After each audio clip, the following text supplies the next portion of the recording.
हे guys, welcome back novel bits channel.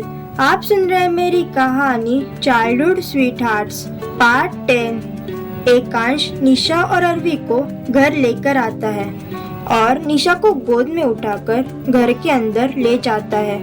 निशा मन में, ये खड़ूस बार बार गोद में क्यों उठाता है यार, हद है। पर कुछ भी कहो, दिखने में बहुत हैंडसम है। एकांश, मुझे ऐसे घूरना बंद करो। निशा, मैं तुम्हें घूर नहीं रही हूँ। फिर निशा सिंघाना मेंशन को देखने लगती है और अरवी से, अरवी तुम्हारा घर कितना बड़ा है और कितना खूबसूरत भी है। अरवी, थैंक यू।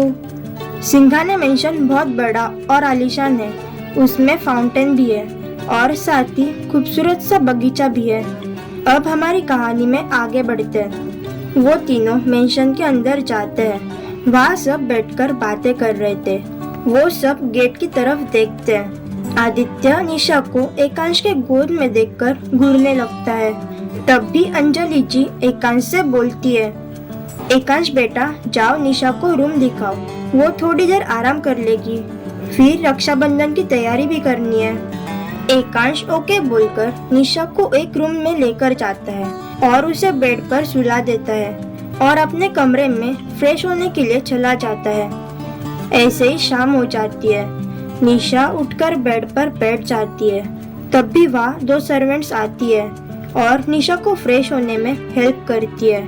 फ्रेश होने के बाद निशा व्हील चेयर से हॉल में आती है तो वो देखती है सब राखी देख रहे थे तो वो भी उनके पास चली जाती है। निशा को यहाँ देखकर अंजलि जी, अच्छा हुआ बेटा तुम उठ गई, अब जल्दी से तुम भी राखी देखो, कल रक्षाबंधन है। निशा हाँ बोलकर राखी देखने लगती है। ऐसे ही सब महिलाएं अपने भाइयों के लिए सुंदर सी राखी लेते हैं। अगली सुबह मेंशन को बहुत अच्छे से सजाया गया था। वही मेंशन के अंदर वेदिका जी और अंजलि जी बहुत अच्छे से तैयार हुई थी। वो दोनों कुछ काम कर रही थी।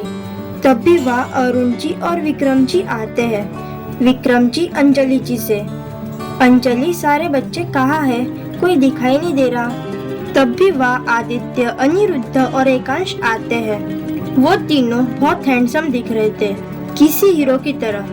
वही अरवी भी तैयार होकर आती है। तब भी अंजलि जी बोलती है, अरवी निशा कहाँ है। अरवी, माँ अभी देख कर आती हूँ। इतना बोलकर वो जाने वाली थी कि तब भी अंजलि जी बोलती है, तुम रुको मैं देख कर आती हूँ। इतना बोलकर वो निशा के रूम में चले जाती है।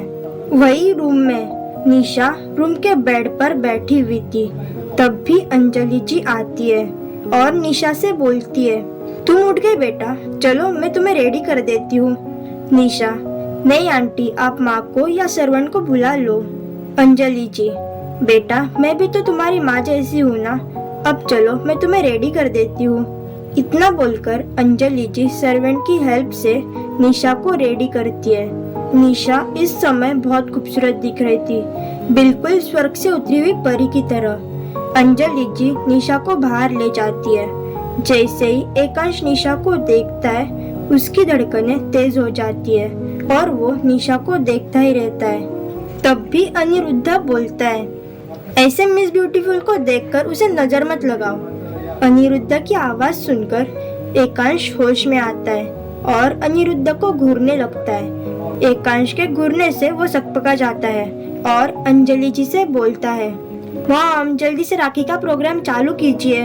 अंजलि जी हाँ बोलकर सबको बैठने बोलती है और वो राखी का प्रोग्राम चालू करती है।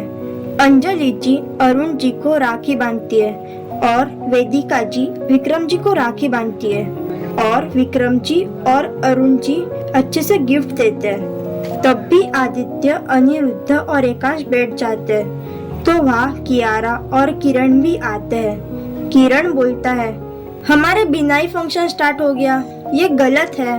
विक्रम जी, आप दोनों आओ, अभी बच्चों का राखी बांधना बाकी है और अनुष्का बेटी भी आ रही है। तब भी अनुष्का की आवाज आती है, आ रही है नहीं, आ गई। इसी के साथ राखी का फंक्शन स्टार्ट हो जाता है।